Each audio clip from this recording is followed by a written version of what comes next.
1972, there was a colossal earthquake.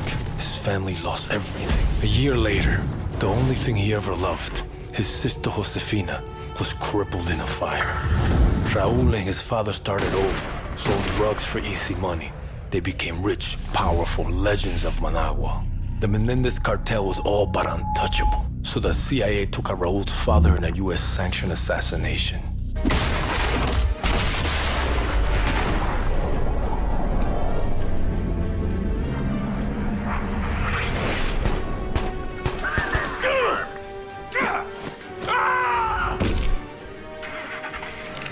It's his son.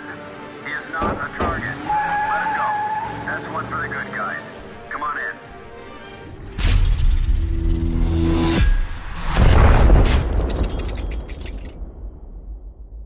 What's going on, everybody? This is dkdynamite, and today what I have for you guys is an insane video. Treyarch has added in quite a few surprises into the beta, which connects this game to Black Ops Declassified. We're also going to be talking about the return of Nuketown, Raul Menendez, and even supply drops. Definitely stay tuned. But before we jump into that, be sure to hit that subscribe button down below, and also let me know in the comments what other surprises do you guys want to see added into the beta this weekend. Hopefully you guys are enjoying the multiplayer. I know I am. But starting off with the beautiful new multiplayer map, Cartel. This map takes place on May 21st, 1982 in Nicaragua, which coincidentally is also the same day and location that Menendez's father was killed at the end of Black Ops Declassified. Now here on this map, you'll actually find the body of Menendez's father lying on the bed next to a picture of Josefina. And we know this isn't how he died back in Black Ops Declassified, since at the end of that game, you actually go into Nicaragua, deal with a bunch of cartels, then you kill his father at the very end of the mission. But then his son Raul gets away on a truck,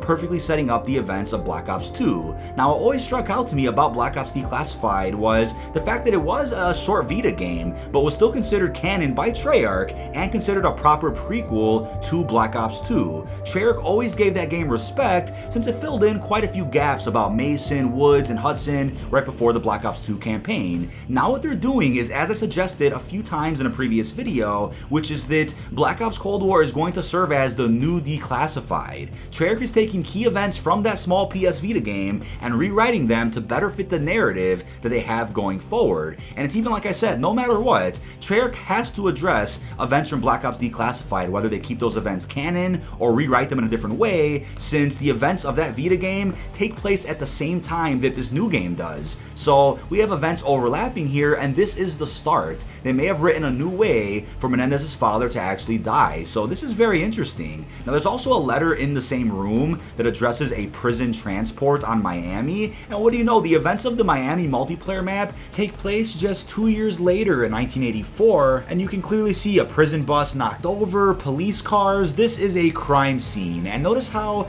the balcony that's upstairs is essentially serving as a bit of a sniper's nest, right? So they can watch as the prison buses go by. But since that bus was knocked over, it seems like the sniper failed to shoot whatever prisoners got away, and the prisoners made their way into an alley, and as you can see on the ground, there are prison uniforms that look abandoned. So somebody got away. Who could it have been? It was probably Perseus, to be quite honest with you, but we'll just have to wait and see. But as you guys can even see on the Treyarch website, the official Black Ops timeline does not include Black Ops Declassified, and I guess that makes sense, right? They don't want to have to limit their storytelling abilities in this game because of a Vita game from a number of years ago, so it makes perfect sense to actually rewrite most of the events from that game. But when it comes to the retcon with Menendez's father, I think they're rewriting Declassified just so that this game, Black Ops Cold War, serves as a better prequel to Black Ops 2 than Declassified ever did, because remember, only a limited amount of people were able to play Black Ops Declassified on the PlayStation Vita, so I could see why Treyarch would want to retell some of those events, even if it is in a slightly different way, or they could have a plan to somehow change events of Black Ops 2 so that if they ever want to do a sequel to Black Ops Cold War, they could possibly ignore Black Ops 2, but right now it looks a lot more likely that they want to keep Black Ops 2 100% canon, and by doing so, they'll have Black Ops Cold War serve as a better prequel and fill in more gaps than Declassified ever did. But now the question is, if Menendez pops up in Black Ops Cold War via a campaign mission, or a bonus side mission, or a secret achievement, or even a game mode in multiplayer, who will play Menendez? Will it be the same actor from Black Ops 2, or will he also be recast like we see with Mason, Woods, and Hudson? That is definitely a big question. But also here on Cartel, we got our very first look at the 80s Nuketown that we will be seeing in multiplayer at some point. Now, we can't see very much in this image, but it's definitely one of the houses from the Nuketown map. Now the question is, when will we see Nuketown added in? Will it be at launch or an update later on? We know in Black Ops 4 we ended up seeing Nuketown a couple of weeks after launch in the form of a free update.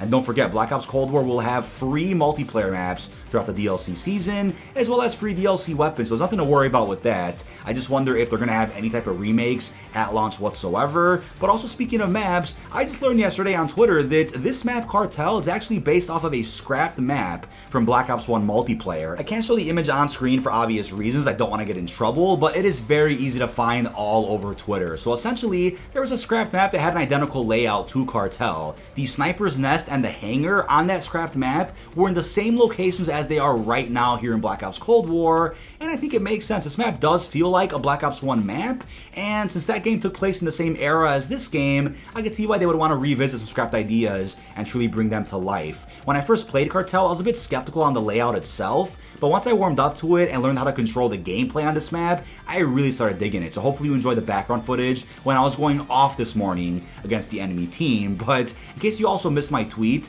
I took it upon myself to make custom Black Ops Cold War hats. I know I can't sell them, but for whatever reason, maybe because of COVID, Activision hasn't done anything cool with their new Black Ops Cold War logo. They haven't come out with any merch that has impressed me whatsoever, so I went ahead and made these hats. We have a black on black one and an orange on black one. They looked great on stream when I was wearing them yesterday. Hopefully you guys like them as well. But back during Black Ops 3 and 4, New Era came out with these exclusive hats using the logos of Black Ops 3 and 4 respectively, so maybe they'll do this in the future, but as of right now, they just haven't done anything yet with the logo itself. Now, when it comes to supply drops, the black market, and contracts within Black Ops Cold War, here's where things get interesting. So I'm not sure how this happened, but people stumbled across the following screen, and on the screen you can clearly see on the UI there is mention of reserves, the black market, and even contracts. So when it comes to the black market, I think the dealer we saw in that very strange trailer is probably the new black market dealer himself, unless it's somebody else, I'm not sure, but he could be the new Blackjack. That could very well be possible, but people were saying this could be leftover code from Black Ops 4, and I really don't think so, considering this looks like some type of UI that's a work in progress for release. That's just my opinion, but it's definitely a possibility. It could just be leftover assets that somehow made their way into this game. But when it comes to reserves, if you guys are like, wait a second, why would they bring back supply drops if Modern Warfare introduced a new system for microtransactions? And here's the thing, Modern Warfare may be the most successful Call of Duty right now when it comes to microtransactions, but don't forget, Black Ops 3 at one point was the most successful Call of Duty in terms of microtransactions because so many people were buying supply drops, and it's pretty apparent that they made the most money on supply drops in Treyarch games, Black Ops 3 and 4. So I think right now they're trying to find the best of both worlds between having the bundles and the tracers and the system in Modern Warfare and combining that with the black market system from Black Ops 3 and 4. So if they bring back reserves, which it looks like they are going to, here's what I'll say about that. Weapons are free anyway, so it really shouldn't matter if reserves come back, especially if it's just simple cosmetics, tracers, gestures and sprays. That shouldn't matter because it doesn't impact the gameplay whatsoever. And if they have the same black market system from Black Ops 4 with the revamp where you can trade in a certain amount of cases for an item you want, then that's perfect to me. That adds more replayability to the game, and I think it all makes sense though. Seeing a combination of everything that worked financially in Black Ops 3 and Modern Warfare to ensure they make the most money possible with the upcoming season of content. Now, like I said, weapons are going to be free in this game until further notice, so nothing game-changing should be added into the reserves, and I have no issue grinding a reserve system as long as it doesn't impact the gameplay whatsoever. So just enhance it with cosmetics, as we've been seeing within Modern Warfare. But that is about it. This has been dkdynamite. Leave all your thoughts down below in the comment section. What do you guys think about Raul Menendez, Nuketown, and the possibility of seeing the black market return into Black Ops Cold War? I'll keep you guys updated with everything that's added into the beta over the course of this weekend, and we have quite a bit to look forward to next weekend with crossplay, the Fireteam game mode, and so many other surprises. But that is about it, and peace out, everyone.